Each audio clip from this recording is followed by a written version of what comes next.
Well, hello, ladies and gentlemen. That takes us to key concept 4.2, exploration, causes, and events from 1450 to 1750.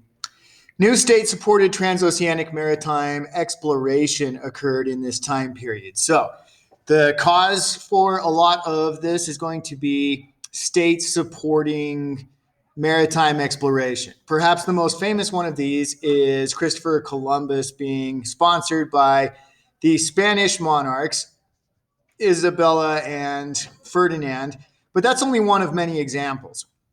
The Portuguese, for instance, had several reconnaissance exploration missions that they sent down the west coast of Africa, one of which eventually ended up being Bartolomeo Diaz, who was the first known European to actually sail around the southern tip of Africa and reach the Indian Ocean in 1488.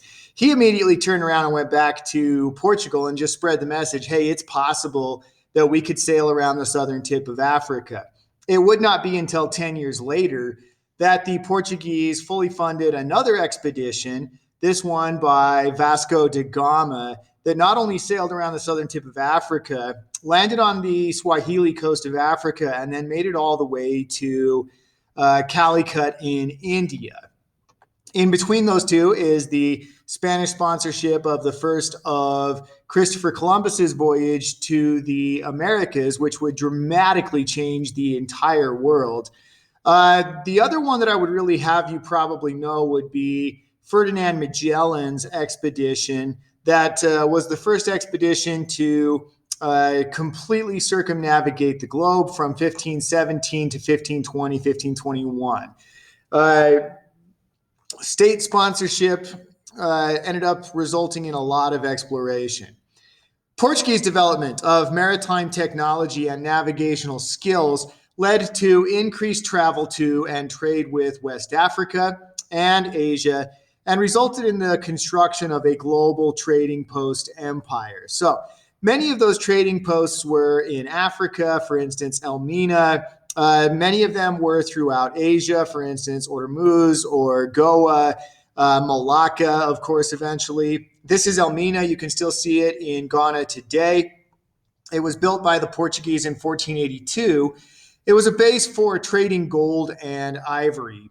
And it ended up becoming later really important for facilitating the transatlantic slave trade that would emerge. This is Fort Jesus. It's off of the east coast of Africa.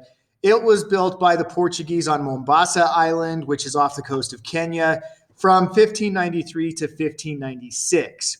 It helped the Portuguese to facilitate trade in the Indian Ocean until it was taken away from them by the Omanis in 1698. Spanish sponsorship of the voyages of Christopher Columbus and subsequent voyages across the Atlantic and Pacific, like Magellan, dramatically increased European interest in transoceanic travel and trade. Part of that was because there was so much money to be made off of mining in the Americas, for example. In modern-day Bolivia, the Spanish discovered a huge and prosperous silver mine that was at Potosi that would produce a lot more silver for use in facilitating global trade.